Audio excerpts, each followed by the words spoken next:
आखिर वो अजनबी कौन था? क्या वो सच में पवन और सुमन का हमदर्द है या उसके पीछे कोई और कहानी छुपी है? भाग 2 में आपको उस अजनबी का पता चलेगा। आखिर वह अजनबी कौन है? पवन और सुमन घर में बैठे हैं। दरवाजे पर अचानक दस्तक होती है। पवन चौंक कर इतनी रात को कौन हो सकता है? दरवाजा खोलते हैं पर बाहर कोई नहीं।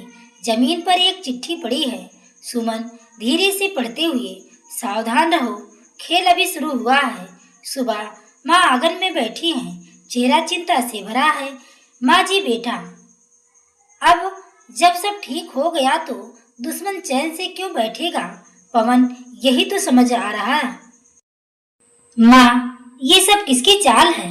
गांव में मेला लगा है, सब खुश हैं, पर पवन और सुमन के मन में डर है। गांव वाला एक आदमी, पवन भाई, अब तो सब सुलझ गया, आप चिंता मत करो। सुमन हल्की मुस्कान, हाँ, पर किसी ने हमें चेतावनी दी है। मेले में वही अजनबी फिर दिखाई देता है। इस बार उसका चेहरा थोड़ा साफ है। पवन भीड़ में दौड़ते हुए, रुको, आज तो तुमसे मिलकर रहूंगा। अजनबी मुस्कुराकर भीड़ में गायब हो जाता है। गांव के बाहर एक कोठी में व्यापारी बैठा है। उसके साथ कुछ गुंडे हैं। व्यापारी गुस्से में, मैं इतनी आसानी से हार मानने वाला नहीं। अब असली खेल शुरू होगा। रात पवन को सपना आता है, खेत जल रहे हैं और अजनबी उसे बुला रहा है। अजनबी सपने में, अगर सच्चाई जाननी है तो मुझे खोजो, वरना देर हो जाएगी। सुबह पवन खेत जाता है और देखता है कि मिट्टी में अजीब निशान बने हैं। पवन, ये किसने बनाया होगा? सुमन भी आती है। सुमन, ये कोई इशारा लग रहा है हमें, इसका मतलब समझना होगा। गांव के लोग इकट्ठा होते हैं। गांव वाला दूसरा व्यक्ति, अब भी खतरा है, हमें मिलकर कुछ करना होगा। बुजुर्ग, लेकिन दुश्मन कौन है ये पता करना सबसे जरूरी है। गांव में एक औरत आती है जिसका चेहरा ढका है। औरत, मैं सब जानती हूँ, पर सच बताने से पहले मुझे सुरक्षा चाहिए। सब दंग रह जाते हैं। सुमन उस औरत को देखती है। सुमन मन में, ये औरत कौन है? किसके इसके आने का सही वक्त क्यों यही है? गांव की चौपाल, सब लोग उस महिला को घेर कर खड़े हैं। महिला ने घूंघट किया हुआ है। गांव का एक व्यक्ति कड़क आवाज में, तू कौन है? क्यों कहती है कि सब जानती है। महिला कांपते हाथों से पोटली निकालती है। महिला, मेरे पास वो सबूत हैं जो साबित करेंगे कि पवन और सुमन के खिलाफ जो हो रहा है वो किसी बड़ी साजिश का हिस्सा है। लेकिन सभी चौंक कर सुनते हैं। सुमन गंभीर आवाज में, लेकिन क्या? महिला धीरे से, मेरी जान खतरे में है। जब तक मुझे सुरक्षा का वादा नहीं मिलेगा मैं कुछ नहीं कहूंगी। भीड़ में कानाफूसी शुरू हो जाती है। पवन और सुमन एक दूसरे की ओर देखते हैं। भीड़ शांत होती है। पवन आगे बढ़कर महिला की ओर देखता है। पवन, तुम्हारी सुरक्षा मेरी जिम्मेदारी है। अगर सच में तुम्हारे पास सबूत हैं तो अब डरने की जरूरत नहीं। महिला पवन की ओर आश्वस्त नजरों से देखती है। महिला, तुम्हारी पत्नी जैसी हिम्मत हर औरत में होनी चाहिए। मैं सब बता दूंगी, लेकिन सही वक्त पर। भीड़ अब और भी उत्सुक हो जाती है। गांव से दूर व्यापारी अपने हवेली जैसे घर में बैठा है। उसके सामने सब पटवारी और दो गुंडे खड़े हैं। व्यापारी मेज पर मुक्का मारते हुए, किसने उस औरत को गांव भेजा?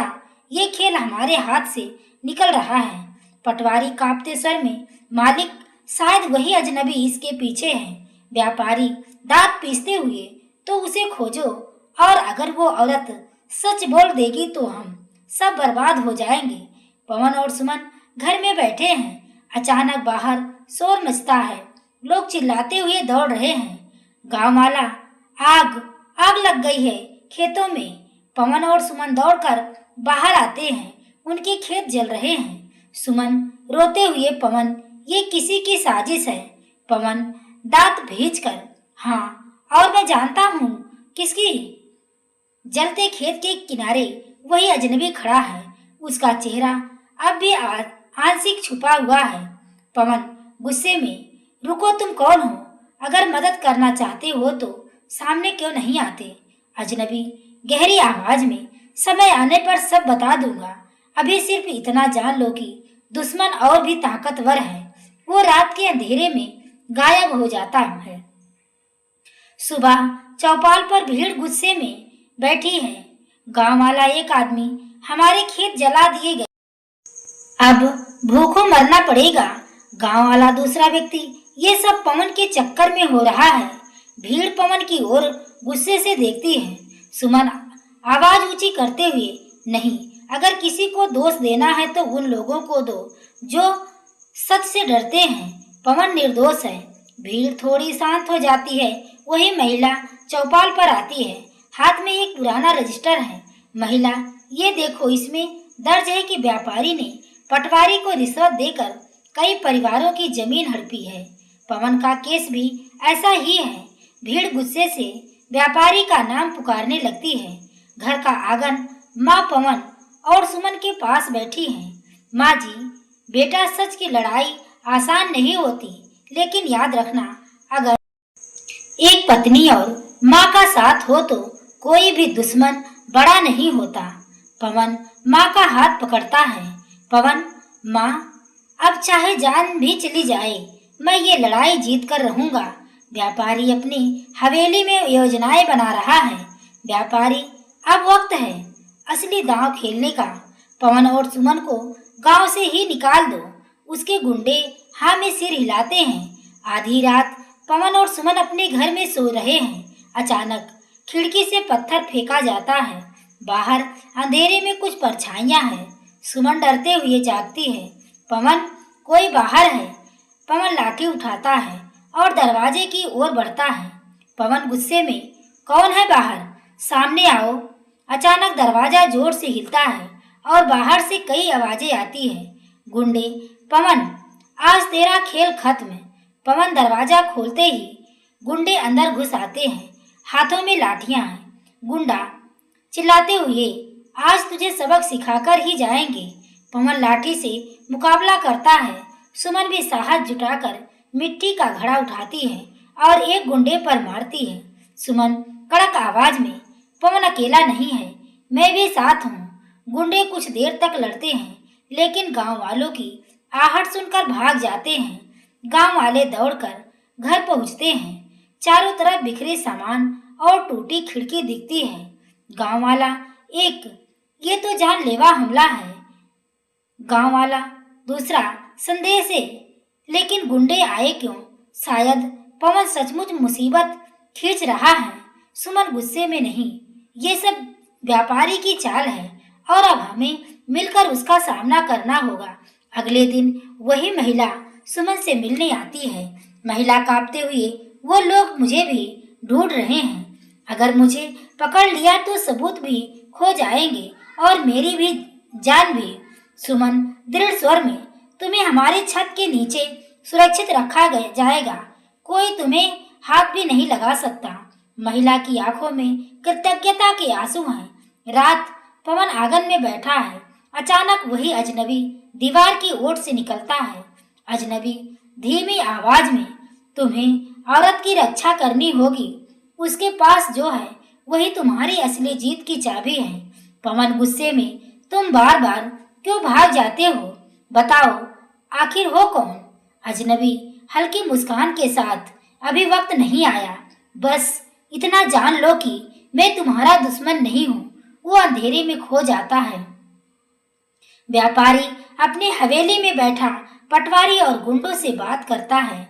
व्यापारी, अगर वो औरत सच बोल देगी तो हम सब खत्म हो जाएंगे। पटवारी, तो क्यों ना उसे ही गायब कर दे। व्यापारी की आंखों में खौफनाक चमक है। व्यापारी, हाँ, यही आखिरी रास्ता है। सुबह माँ पवन और सुमन को माथे पर हाथ रखकर आशीर्वाद देती हैं। माँ जी, बेटा, ये लड़ाई अब सिर्फ जमीन की नहीं रही, ये सच और झूठ की लड़ाई है। भगवान तुम्हें ताकत दे। सुमन नम्र स्वर में, माँ आपके आशीर्वाद से ही हम जीत पाएंगे। गांव का बुजुर्ग सबको चौपाल पर बुलाता है। बुजुर्ग, अब बहुत हो चुका, अगर कोई सबूत है तो कल पंचायत में सबके सामने पेश होगा, फिर फैसला सब देखेंगे। गांव वाले सहमति में सिर हिलाते हैं। पवन और सुमन की आंखों में उम्मीद जगती है। हवेली व्यापारी बेचैन होकर टहल रहा है। व्यापारी कल पंचायत में अगर सच सामने आ गया तो मेरी साख, मेरा पैसा सब चला जाएगा। वो अचानक मेज पर रखी बंदूक उठाता है। व्यापारी दांत पीसते हुए, तो सच सामने आने ही नहीं दूंगा। घर में सुमन महिला को समझाती है, सुमन तुम्हें डरने की जरूरत नहीं, सच बोलने वाली जुबान कोई खामोश नहीं कर सकता। महिला धीरे से, पर उन्होंने मुझे मार दिया तो? सुमन आंखों में दृढ़ नजर, तो मैं तुम्हारी आवाज बनूंगी। रात का समय, पूरा गांव खामोश है। पवन और सुमन घर के आंगन में बैठे हैं। पवन गंभीर स्वर में, कल का दिन हमारी जिंदगी बदल देगा। ये तो जीत होगी, यह सब कुछ खत्म। सुमन पवन का हाथ पकड़ते हुए, पवन जब तक मैं तुम्हारे साथ हूँ हार का सवाल ही नहीं। कैमरा धीरे धीरे अंधेरे में खोता है। अगले दिन की भारी आशंका छोड़कर सुबह चौपाल पर सैकड़ों लोग जमा हैं। बुजुर्ग बीच में आसन जमाते हैं। पवन, सुमन और रहस्यमयी महिला सामने खड़े हैं। व्यापारी अपनी हवेली से शान से उतरकर आता है। बुजुर्ग गंभीर आवाज में, आज सच सामने आएगा। जो भी बोलूंगा, जो भी बोलना है, सबके सामने बोलो। भीड़ सन्नाटे में बैठ जाती है। व्यापारी आगे आता है, हाथ में कुछ कागज लहराता है। व्यापारी गर्व से, ये देखो असली कागज, पवन ने ही धोखा दिया है और उसकी पत्नी सबको भड़काती है। भीड़ में कानाफूसी शुरू हो जाती है। सुमन की आंखों में गुस्सा है। सुमन झूठ की उम्र लंबी नहीं होती। व्यापारी, आज सब देखेंगे। वही रहस्यमयी महिला कांपते हाथों से रजिस्टर खोलती है। महिला, ये रजिस्टर पटवारी का है। इसमें दर्ज है कि व्यापारी ने रिश्वत देकर कितने घरों की जमीन हड़पी है। गांव वाले दंग रह जाते हैं। व्यापारी लाल पीला हो जाता है। व्यापारी अचानक बंदूक निकालता है। भीड़ चीख उठती है। व्यापारी चिल्लाकर, अगर किसी ने और आवाज उठाई तो गोली मार दूंगा। गांव वाले डरकर पीछे हट जाते हैं। पवन आगे बढ़कर सुमन और महिला के सामने खड़ा हो जाता है। पवन, अगर गोली चलानी है तो पहले मुझे मारो। अचानक भीड़ के बीच से वही अजनबी निकलता है। इस बार उसका चेहरा साफ दिखता है। वह गांव का पुराना स्कूल मास्टर है, जो कई सालों से लापता था। भीड़ हैरान होकर, ये तो मास्टर जी हैं। अजनबी, मास्टर जी, तेज आवाज में, हाँ मैंने ही सबूत इकट्ठा किए हैं। व्यापारी और पटवारी दोनों ने गांव को लूटा है। भीड़ पटवारी को पकड़ लेती है। पटवारी हाथ जोड़कर गिड़गिड़ाता है। पटवारी, हाँ सब सच है। व्यापारी ने मुझे पैसा और धमकी दोनों दी थी। मैंने ही नकली मोहर लगाई थी। भीड़ गुस्से से व्यापारी को घेर लेती है। व्यापारी भागने की कोशिश करता है। सुमन उसके सामने आकर खड़ी हो जाती है। सुमन कड़क आवाज में, आज तू भाग नहीं पाएगा। तूने औरतों की मजबूरी का मजाक उड़ाया, गरीबों का हक छीना, अब तुझे जवाब देना होगा। भीड़ सुमन बहन जिंदाबाद के नारे लगाने लगती हैं। बुजुर्ग खड़े होकर घोषणा करते हैं, बुजुर्ग, आज से व्यापारी गांव से बाहर कर दिया जाएगा। उसकी सारी जमीन उन परिवारों को लौटाई जाएगी जिनसे छीनी गई थी। पवन और सुमन का नाम और अब इज्जत के साथ लिया जाएगा। भीड़ तालियों से गूंज उठती है। भीड़ छटने के बाद मास्टर जी और पवन सुमन के पास आते हैं। मास्टर जी, मुझे व्यापारी ने मारने की कोशिश की थी, तभी से मैं छुप गया था, पर सच सामने लाने का वादा किया था, इसलिए लौट आया। पवन आंखों में आंसू लिए, अगर आप ना होते तो हम कभी जीत नहीं पाते। सुमन मुस्कुराते हुए, भगवान कभी अकेला नहीं छोड़ते, उन्होंने हमें आपका साथ दिया। रात, घर का आंगन, पवन और सुमन दीपक जलाकर बैठते हैं। माँ उनके पास आशीर्वाद देती हैं। माँ जी, आज तुम्हें देखकर यकीन हो गया कि पत्नी सच में पति की सबसे बड़ी ताकत होती है। पवन सुमन की ओर देखकर, हाँ माँ, अगर सुमन मेरे साथ ना होती तो मैं कब का हार चुका होता। सुमन धीरे से, प्यार और विश्वास ही सबसे बड़ी जीत है पवन। कैमरा ऊपर उठता है। आंगन में जलता दीपक चमक रहा है। पृष्ठभूमि में गांव वाले खुशी से नाचते गाते हैं। लेकिन क्या व्यापारी सच में गांव से हमेशा के लिए चला जाएगा या वह बदला लेने के लिए फिर लौटेगा? इसका जवाब मिलेगा भाग 3 की कहानी में। तो देखना ना भूले दोस्तों।